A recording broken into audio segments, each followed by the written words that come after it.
எல்லா கட்சியிலுமே விரும்புவாங்க. Women wave இருக்கு பயங்கரம், விஜய்க்கு ஆதரவாக ஒரு women wave.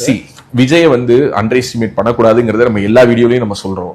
Vijay under estimate பண்றதுங்கிறது தனக்கு தானே குழி வெட்டிக்கிறதுக்கு சமம். ஆனால் விஜயும் என்னுடைய அலையன்ஸ்க்கு வரணும், சீமானும் என்னுடைய அலையன்ஸ்க்கு வரணும் அப்படின்னு சொல்லி என்டிஏ சார்பில் அழைப்பு விடுத்துட்டாங்க. ஆனால் அப்படி வந்தால் அது ஒரு பொருந்தாத கூட்டணியாக மாறுவதற்கான சாத்தியங்கள் தான் அதிகம்.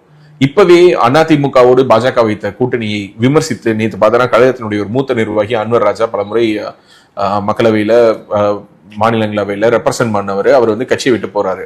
அவர் என்ன சொல்றாரு, பாஜக வந்து எந்த கட்சியோட கூட்டணி வச்சாலும் அந்த கட்சியை விழுங்கிடும் அப்படின்னு ஏதோ ஒன்று சொல்லணும்ல, வேற வழி இல்ல, ஏதோ ஒண்ணு சொல்லணும். ஏற்கனவே ஒரு முறை நீக்கப்பட்டவர் தான், ஓகே, ஏற்கனவே ஒரு முறையோ 2 முறையோ நீக்கப்பட்டவர் தான்.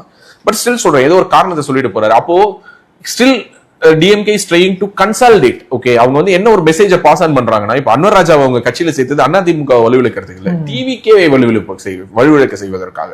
ஏன்னா டிவிக்கே போகக்கூடிய அந்த இஸ்லாமிய சிறுபான்மையின மக்களுடைய வாக்குகளை சிந்தாமல் சிதறாமல் தங்களை நோக்கி திருப்புவதற்காக இன்னும் போக போக மற்ற கட்சிகளை சேர்ந்த மற்ற சின்ன சின்ன கட்சிகள் நடத்தக்கூடிய இஸ்லாமிய கிறிஸ்தவ இயக்கங்களை அமைப்புகளை தன் நோக்கி கொண்டு வரக்கூடிய வேலையை யார் செய்வாங்கன்னா திமுக செய்யும்.